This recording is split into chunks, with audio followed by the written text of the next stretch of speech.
नमस्कार, स्वागत है आपका गेम्स ऑफ गद्दी में। मैं हूं आपके साथ मेनका चौधरी। जैसे जैसे चुनाव का वक्त करीब आ रहा है, शहमाद का खेल और भी दिलचस्प होता जा रहा है।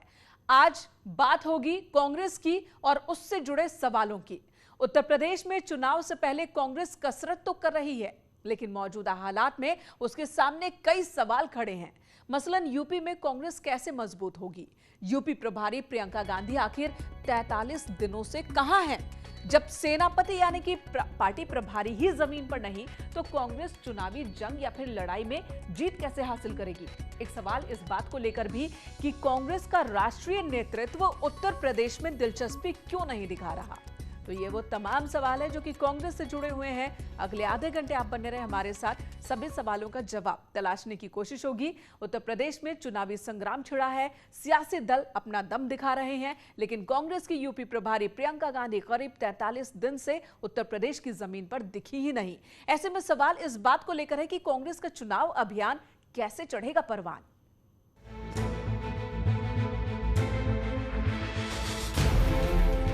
देश के सबसे बड़े सूबे में करीब 6 महीने बाद विधानसभा चुनाव होने हैं।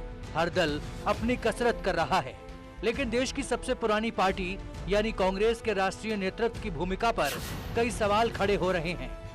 बड़ा सवाल इसी बात का है कि आखिर कांग्रेस की लीडरशिप उत्तर प्रदेश पर फोकस क्यों नहीं कर रही। ये हालात तब हैं जब प्रियंका गांधी खुद उत्तर प्रदेश कांग्रेस की प्रभारी हैं। प्रियंका गांधी आखिरी बार 16, 17 और 18 जुलाई को लखनऊ दौरे पर थीं। उसके बाद वो यूपी की राजनीति से नदारद हैं। हालांकि ट्विटर के जरिए वो जरूर कुछ मुद्दे उछाल देती हैं, लेकिन यूपी की धरती से उनकी दूरी विरोधियों को हमलावर होने का मौका दे रही है। कांग्रेस 0/0 होने वाली है और इसका एक और कारण है, वो बड़ा कारण है। चाहे सोनिया गांधी हो, चाहे राहुल गांधी हो, चाहे प्रियंका वाड्रा, वो ट्विटर की राजनीति करते हैं, जमीन पे उतरते कहां हैं। जमीन पे उतरेंगे तो सच्चाई समझ आएगी।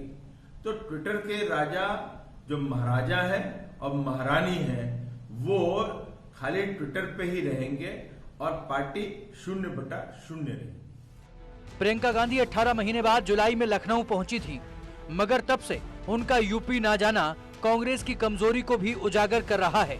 वैसे भी कांग्रेस की पतली हालत को लेकर किसी जमाने में यूपीए की सहयोगी रही पार्टियां और उनके बड़े नेता लगातार तंज कसते रहे हैं। इससे समझा जा सकता है कि देश में आज कांग्रेस पार्टी के जनाधार की कितनी बुरी हालत है। इसके साथ ही देश के किसी भी राज्य में जब विधानसभा का आम चुनाव होता है या देश में लोकसभा का भी आम चुनाव होता है, तो तब इनको खासकर यूपी जैसे कमज़ोर राज्यों में आसानी से चुनाव लड़ाने के लिए उम्मीदवार तक भी नहीं मिलते। उत्तर प्रदेश की सत्ता को कांग्रेस 3 दशक से छू तक नहीं पाई है। 2017 यूपी विधानसभा में कांग्रेस के सिर्फ 7 सदस्य चुने गए, जबकि 2019 लोकसभा चुनाव में महज रायबरेली की ही सीट कांग्रेस के खाते में आई थी। पार्टी के तत्कालीन राष्ट्रीय अध्यक्ष राहुल गांधी अमेठी में अपनी सीट तक नहीं बचा पाए। लगातार कमजोर होती पार्टी के संभालने का जिम्मा प्रियंका गांधी ने संभाला।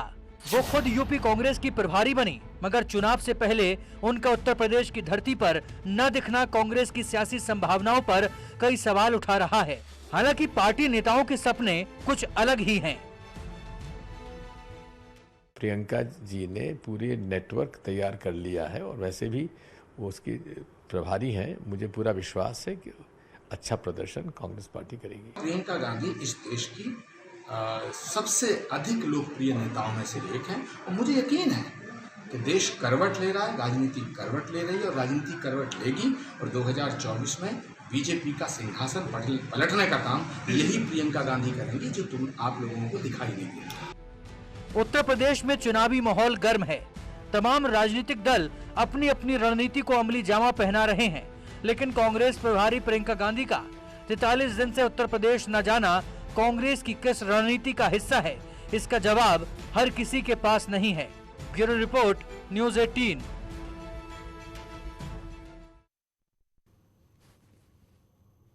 यूपी में कांग्रेस की सियासी सेहत बेहद खराब है।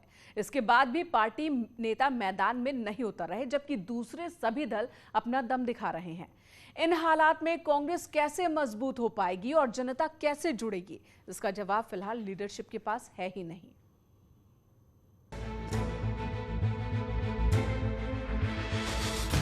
उत्तर प्रदेश में चुनाव जीतने के लिए सियासी दल अपनी अपनी कसरत में जुटे हैं। सत्ता पक्ष यानी बीजेपी अपनी उपलब्धियां गिनाने जनता के बीच जा रही है, तो विपक्षी दल समाजवादी पार्टी और बीएसपी भी अलग अलग यात्राओं या सम्मेलनों के जरिए सियासी लड़ाई लड़ने का दम भर रहे हैं। इन तमाम दलों के बड़े नेता भी चुनाव अभियान में जुटे हैं। यूपी में अपनी किस्मत आजमा रही AIMIM के अध्यक्ष ओवैसी भी सक्रिय हैं और वो खुद कई बार उत्तर प्रदेश का दौरा कर चुके हैं। इनकी प्रायोरिटी जो है सिर्फ बैन लगाना, नाम चेंज करना, इंसान की जान बचाना योगी की जिम्मेदारी नहीं है। छोटे बच्चे मर रहे, उनकी जान नहीं बचाना चाह रहे आप, तो ये इनकी प्रायोरिटी है, पॉलिटिकल प्रायोरिटी। जिस पार्टी ने अब तक यूपी में एक भी विधानसभा सीट नहीं जीती, वो तो लगातार एक्टिव हैं, लेकिन आजादी के बाद करीब 4 दशक तक उत्तर प्रदेश की सत्ता में रही कांग्रेस का केंद्रीय नेतृत्व दिलचस्पी नहीं दिखा रहा। हालांकि चुनाव की कसरत में कांग्रेस जुटी जरूर है, लेकिन प्रभारी प्रियंका गांधी का यूपी न आना कार्यकर्ताओं को अखर रहा है। हालांकि तमाम कांग्रेसी प्रियंका के नाम के सहारे ही सभी काम कर रहे हैं। लोग फिर सम्मान की बात करेंगे, लोग फिर रोजगार की बात करेंगे, लोग फिर विकास की बात करेंगे। और क्योंकि आज उनकी आवाज़ में, उनकी ध्वनि में ये सब स्पष्ट हो रहा है, हम इसको अपने मैनिफेस्टो में रखेंगे। अभी मैनिफेस्टो के बारे में जो सुझाव आ रहे हैं वो वापस जाएंगे, प्रियंका जी उस पर विचार करेंगी, तब मैनिफेस्टो तैयार होकर आएगा सामने। कांग्रेस की सियासत कैसे चलेगी, आगे क्या होगा, प्रियंका गांधी यूपी कब आएंगी, ऐसे कई सवाल हैं जो पार्टी की राज्य इकाई को सता रहे हैं। इस लड़ाई के बीच कांग्रेस की नीति और नियत को लेकर विपक्ष की ओर से लगातार तंज कसा जा रहा है।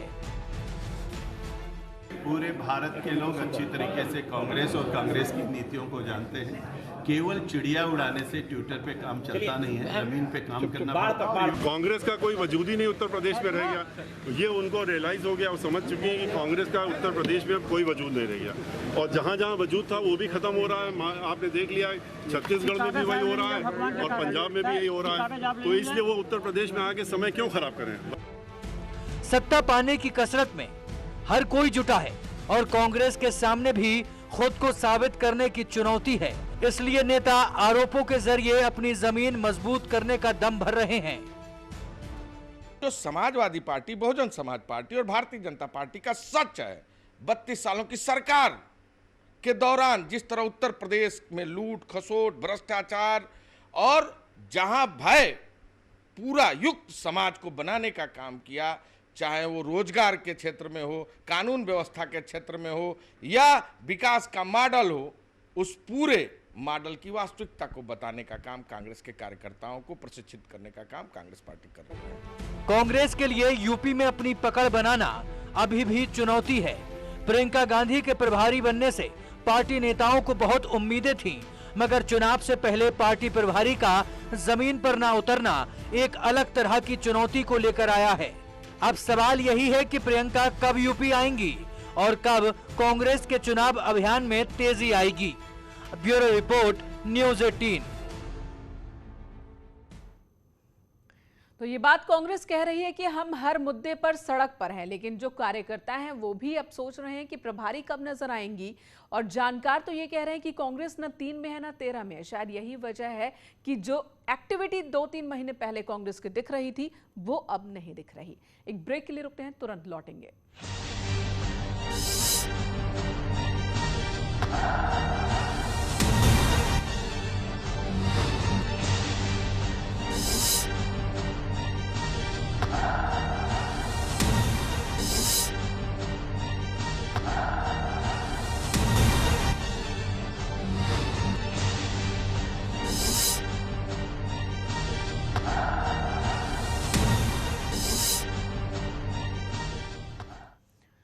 और अब नजर राजनीति की 10 बड़ी हलचल पैदा करने वाली खबरों पर। मथुरा के रामलीला मैदान से सीएम योगी का बिना नाम लिए विपक्ष पर निशाना, कहा मंदिर न जाने वाले भी आज कहते हैं राम हमारे कृष्ण हमारे। यूपी के सभी तीर्थ क्षेत्रों में मांस और मदिरा की बिक्री पर बैन की तैयारी को विपक्ष ने बताया चुनावी स्टंट, तो संतों ने सीएम के बयान का समर्थन किया।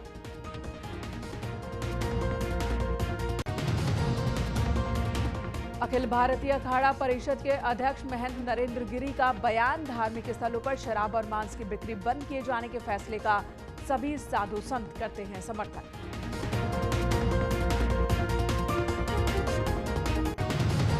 जमीयत उलेमाए हिंद के अध्यक्ष अरशद मदनी ने की लड़कियों के लिए अलग स्कूल और कॉलेज खोलने की वकालत, गैर मुस्लिमों को दी नसीहत, बेटियों को कोएड स्कूल भेजने से बचे।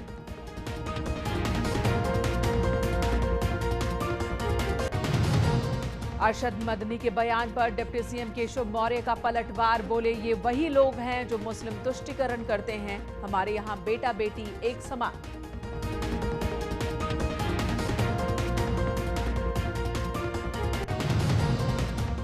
एसपी ने अरशद मदनी के बयान से किया किनारा, कहा मदनी का बयान निजी, 21वीं सदी में ऐसे बयान दुर्भाग्यपूर्ण।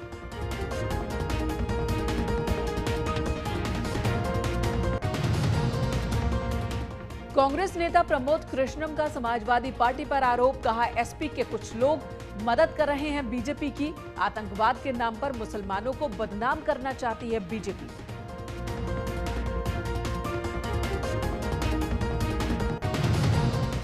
बीजेपी नेता तजिंदर पाल सिंह बग्गा ने कांग्रेस पर साधा निशाना, प्रियंका वाड्रा के बेटे रेहान को जन्मदिन पर एक कार्यकर्ता की तरफ से दी गई बधाई की तस्वीर ट्वीट कर कहा, रेहान भैया ब्यूटीफुल। एसपी के यूथ ब्रिगेड कार्यकर्ताओं ने हर बूथ पर यूथ अभियान के तहत निकाली साइकिल रैली, महंगाई और बेरोजगारी के खिलाफ जताया विरोध।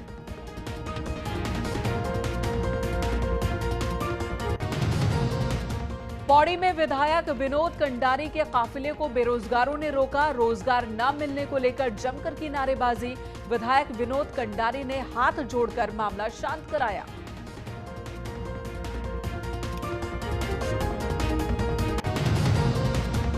गेम्स ऑफ गद्दी में फिलहाल इतना ही। ब्रेक के बाद भी खबरों का सिलसिला न्यूज़ 18 पर जारी है।